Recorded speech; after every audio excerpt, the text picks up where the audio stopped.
You and socialists like you are destroying America's values." When Donald Trump Jr.'s voice rang through the studio, Alexandria Ocasio-Cortez' calm expression changed. But then the family scandal she revealed would have the entire country talking. The MSNBC studio lights blazed with the kind of intensity that seemed to amplify the generational and ideological warfare about to unfold between two of America's most recognizable political figures.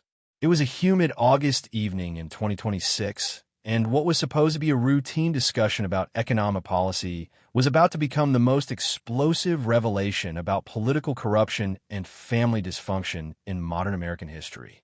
Alexandria Ocasio-Cortez, 35, sat composed in her vibrant orange blazer that seemed to radiate the energy of her working-class Queens district, her dark hair styled in professional waves, eyes reflecting the sharp intelligence that had carried her from bartender to one of the most influential voices in progressive politics.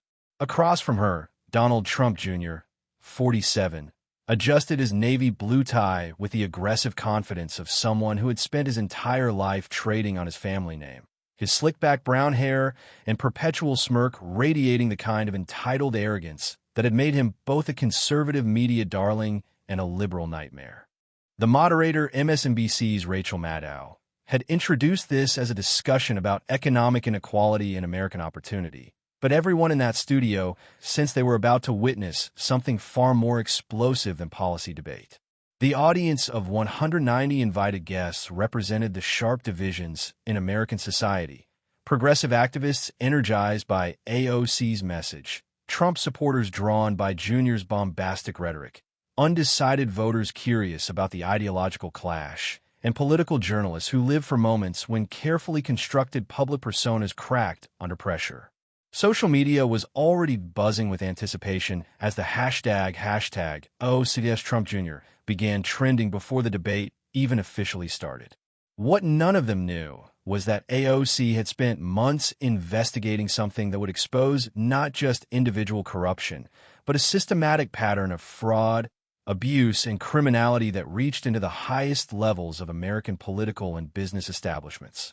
Hidden in her briefcase was evidence so damaging it would force the country to confront the reality that one of its most prominent political families was built on a foundation of lies, theft, and betrayal. Before we dive into this incredible story, hit that like button and subscribe so you don't miss any of the explosive political drama we cover. Trust me, you won't want to miss what happens next. This wasn't just another political debate. This was the moment when America's class divide collided with its most corrupt political dynasty, live on national television. Donald Trump Jr. had spent the months leading up to this debate positioning himself as the heir apparent to his father's political movement and the authentic voice of working-class conservatism. At 47, he carried himself with the kind of swagger that came from a lifetime of privilege disguised as populist authenticity. His supporters saw him as the Trump family member who truly understood ordinary Americans, someone who could translate his father's chaotic energy into coherent political messaging while maintaining the combative spirit that had defined the Trump brand. Jr.'s rise in conservative media had been meteoric, built on a foundation of inflammatory social media posts, podcast appearances, and speaking engagements that painted him as a blue-collar billionaire who understood the struggles of working families. His book, Triggered, had become a bestseller among conservatives who saw him as their champion against liberal elites. His hunting trips, his support for gun rights, and his attacks on woke capitalism had made him a hero to rural conservatives who viewed him as more authentic than traditional Republican politicians. But behind Jr.'s carefully cultivated image of working-class solidarity lay something much darker and more cynical. His private communications and business dealings revealed a man who viewed politics as a grift, who saw his father's presidency as an opportunity for personal enrichment, and who had no genuine connection to the working families he claimed to represent. He had used his family's political influence to enrich himself and his associates while maintaining the fiction that he was fighting for ordinary Americans. Tonight, that fiction would be exposed in devastating detail. Alexandria Ocasio-Cortez represented everything the Trump family had been taught to fear and despise. Born in the Bronx to a working-class Puerto Rican family, she had worked as a bartender and waitress while studying economics and international relations at Boston University. Her grassroots campaign for Congress had stunned the political establishment by defeating a powerful Democratic incumbent, and her subsequent rise to national prominence had been fueled by her ability to articulate complex economic issues in terms that ordinary people could understand. At 35, she carried herself with the quiet confidence of someone who had earned everything she had achieved. AOC supporters saw her as the authentic voice of young America, someone who understood economic inequality because she had lived it, who could speak about climate change with urgency because she understood its generational implications, and who fought for progressive policies because she had experienced firsthand how current systems failed working families. Her Green New Deal had sparked national conversations about economic and environmental justice. Her social media presence had redefined how politicians could communicate directly with constituents. Her ability to expose hypocrisy and corruption had made her one of the most effective progressive voices in contemporary politics. What made AOC particularly dangerous to figures like Trump Jr. was her combination of working-class authenticity and policy sophistication. She could speak the language of both economic theory and personal experience, making her arguments accessible to voters who might otherwise be suspicious of political elites. She had the research skills to document corruption and the communication abilities to explain it in ways that resonated with ordinary Americans. Tonight, she would use both skills to devastating effect. The stage was set for more than just a policy debate. This was a collision between authentic working-class politics and manufactured populism, between someone who had earned her position through merit and someone who had inherited his through privilege. The contrast couldn't have been more stark. The ultimate Nepo baby against someone who had actually lived the American dream he claimed to represent. As the cameras rolled and Rachel Maddow welcomed viewers to what she called a crucial conversation about America's economic future, neither Donald Trump Jr. nor Alexandria Ocasio-Cortez could have anticipated that this night would become one of the most talked-about political moments of the decade. The evidence in AOC's briefcase was about to change everything. Rachel Maddow opened the segment with what seemed like a straightforward question about tax policy, but the tension between the two participants was immediately apparent. Donald Trump Jr., confident in his family's brand and his ability to deploy populist rhetoric, launched into a familiar attack on what he called the socialist takeover of American economic policy. His voice carried the kind of calculated outrage that had become the Trump family trademark, discussing economics as if progressive policies were a direct assault on American prosperity and freedom. The reality that people like Alexandria Ocasio-Cortez refused to acknowledge. Jr. began, his tone already carrying the condescending edge that suggested he viewed himself as the adult in the room, explaining simple concepts to a naive child, is that their socialist policies would destroy the very economic system that has made America the greatest country in the world. When you attack successful businesses and entrepreneurs, you're attacking the job creators who provide opportunities for working families. The audience murmured appreciatively. At least the conservative section did. This was vintage Trump rhetoric, the familiar narrative that painted any challenge to wealth inequality as an attack on American prosperity itself. Jr. continued, his confidence growing as he sensed he had captured the room's attention. My family has created thousands of jobs, built iconic properties, and contributed billions to the American economy. That's real leadership, not the performative politics and economic illiteracy we see from the radical left. His eyes fixed on AOC as he delivered what was clearly intended as a personal attack, disguised as policy criticism. When you have politicians who have never run a business, never met a payroll, never had to make the hard decisions about job creation and economic growth, proposing to fundamentally transform the greatest economic system in human history, you're talking about economic suicide. The studio audience shifted uncomfortably. While Jr.'s attack was more polished than his father's typical rhetoric, everyone understood that he was questioning AOC's qualifications and experience, while elevating his own inherited wealth as evidence of economic expertise. When Maddow turned to her for a response, AOC leaned forward slightly, her voice carrying a quiet confidence that suggested she had been preparing for this moment for a long time. "Donald, it's interesting that you mentioned job creation and contributing to the American economy," she began, her slight Queen's accent making her words seem more authentic in contrast to Junior's polished but artificial delivery. "Because I think the American people deserve to know the real story of how your family has contributed to this country." Junior's confident smile flickered for just a moment, but he quickly recovered. "By all means, let's talk about contributions. My family's success speaks for itself." "Does it?" AOC's eyebrow raised slightly. "Because when I look at your family's record, I see something very different from job creation and economic contribution. I see a systematic pattern of fraud, theft, and exploitation that has cost American workers billions of dollars." The audience was starting to pay closer attention now, sensing that this was moving beyond typical policy disagreement into much more serious territory. "That's exactly the kind of baseless smear that liberals use when they can't win on the substance of their policies," Junior shot back, his voice taking on a defensive edge. "If you have something specific to say it directly instead of hiding behind vague accusations." "You're right, Donald," AOC replied, her voice remaining calm, but carrying an undertone that made everyone in the studio lean forward. "I should be specific. So let me ask you directly.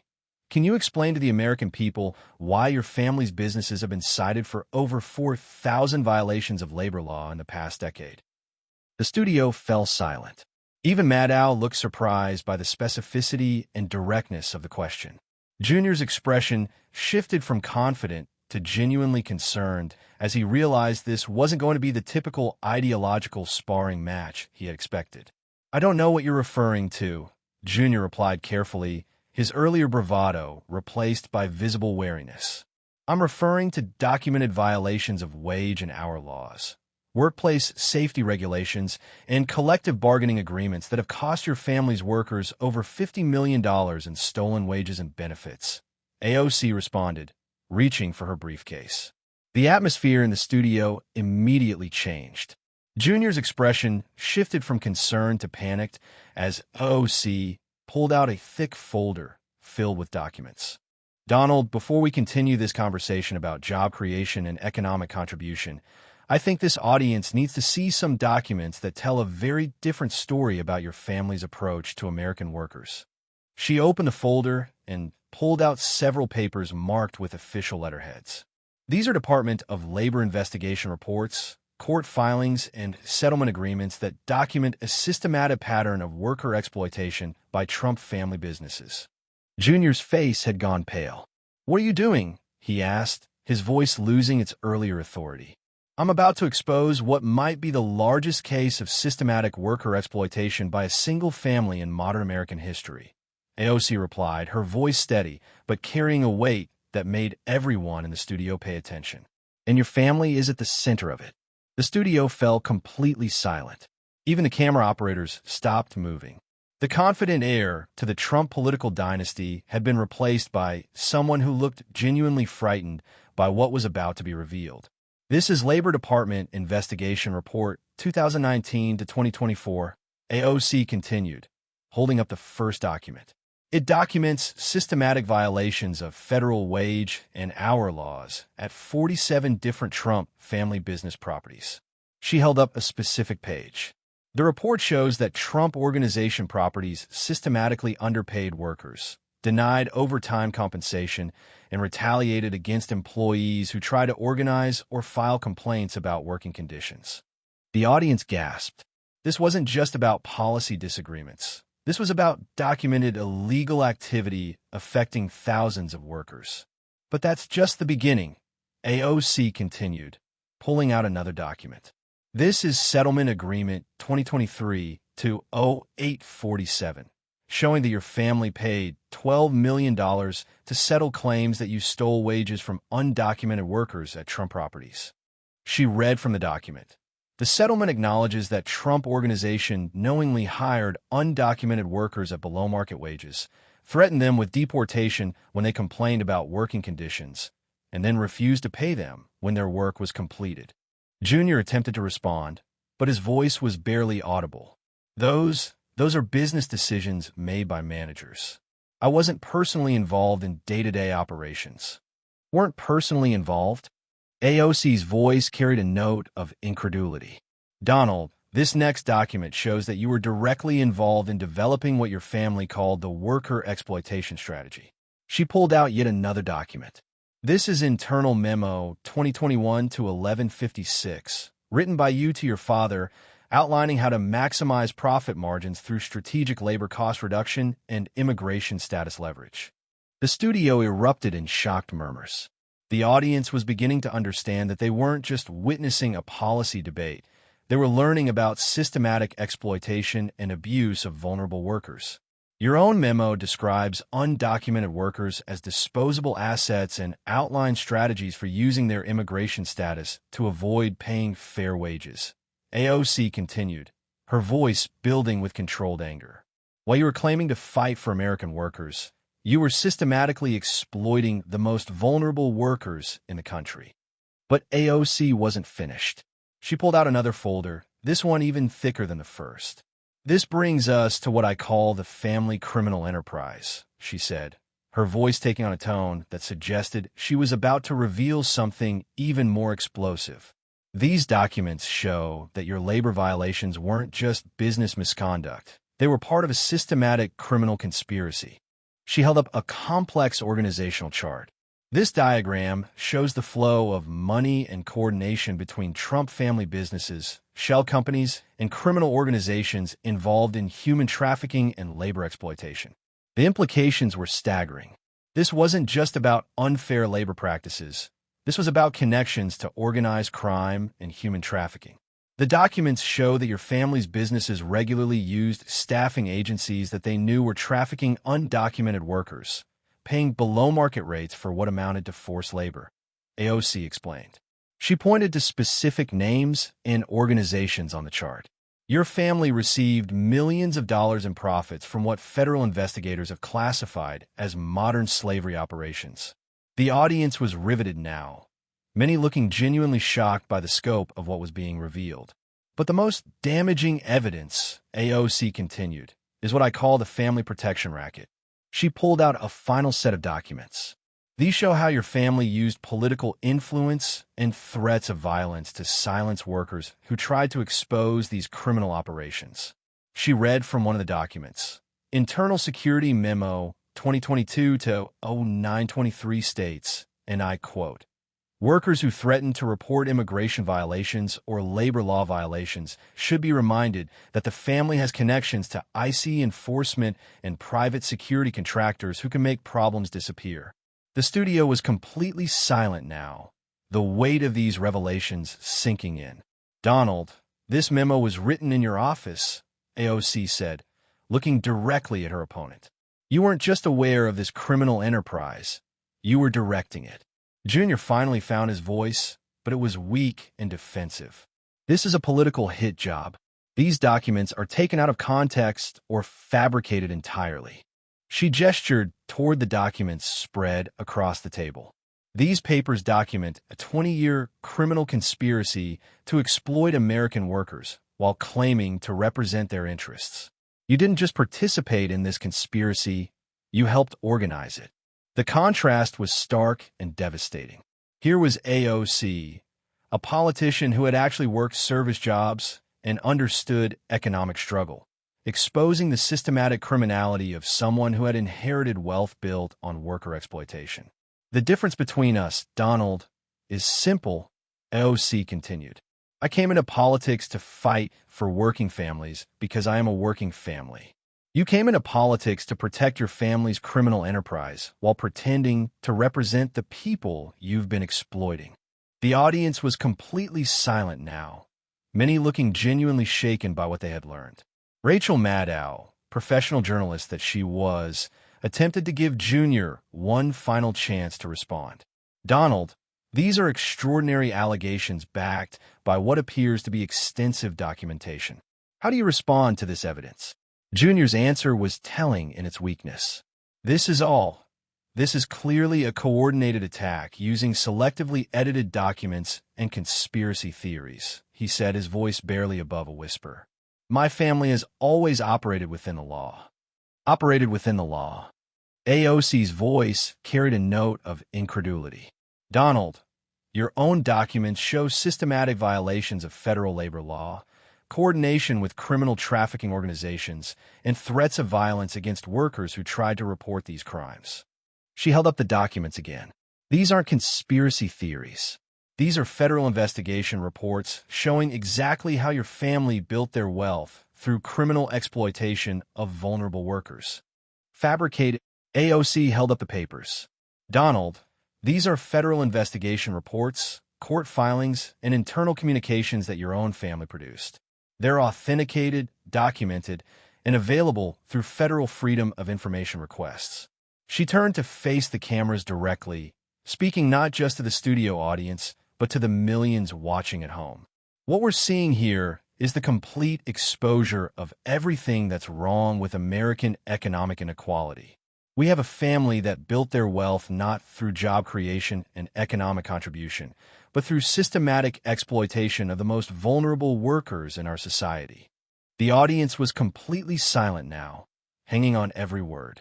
Donald talks about socialist policies destroying American prosperity, but his own documents show that his family has been destroying American workers for decades while pretending to represent their interests.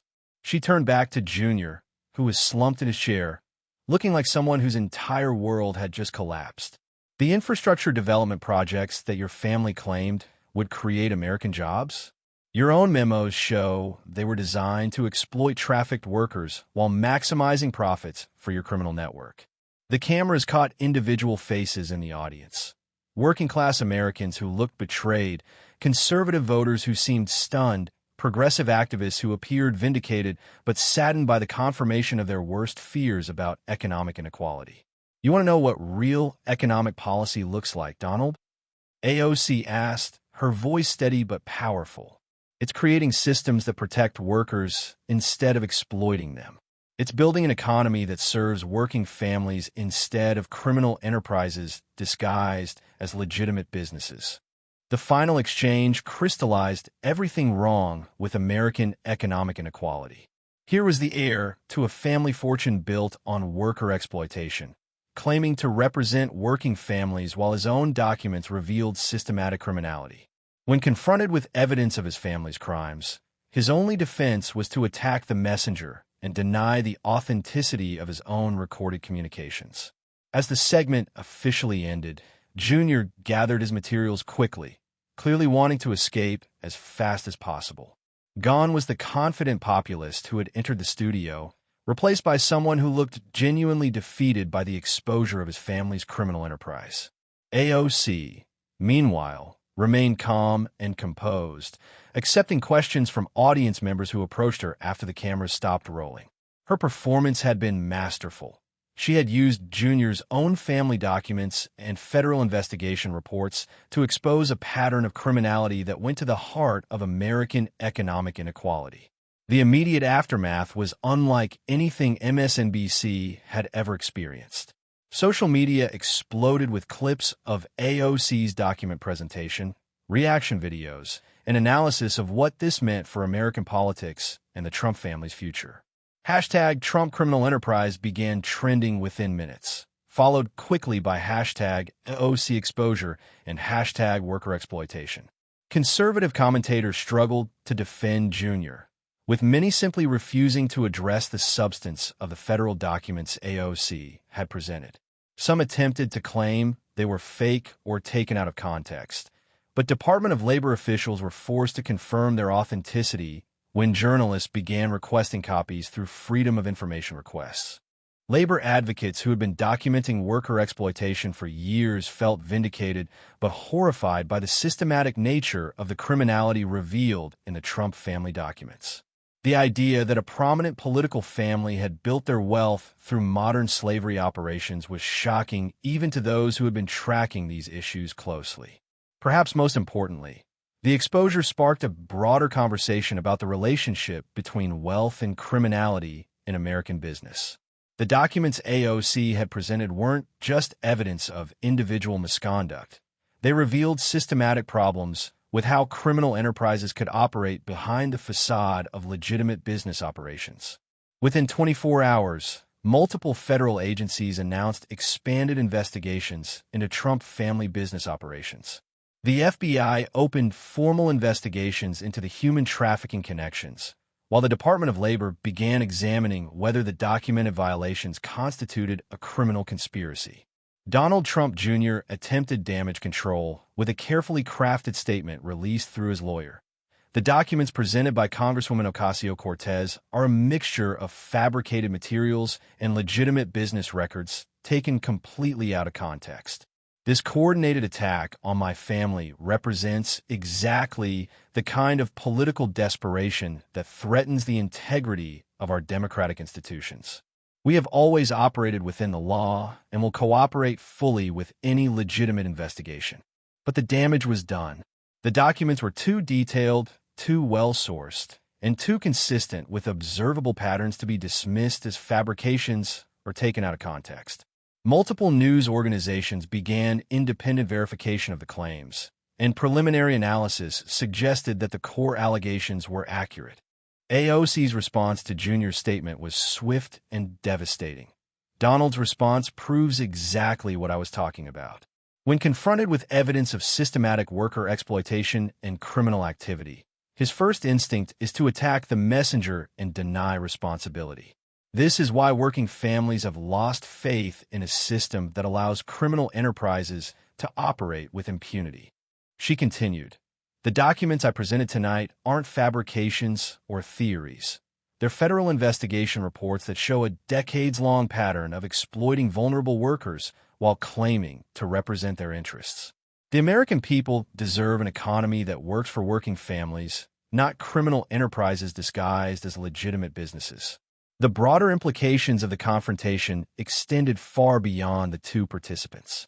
The revelations had exposed something that labor advocates had long suspected but rarely been able to prove: that systematic worker exploitation could operate at massive scales while maintaining the appearance of legitimate business operations.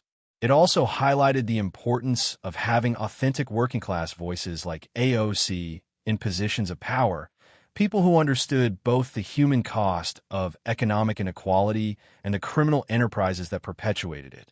The contrast between her lived experience with economic struggle and Jr.'s inherited wealth built on worker exploitation had been stark and powerful.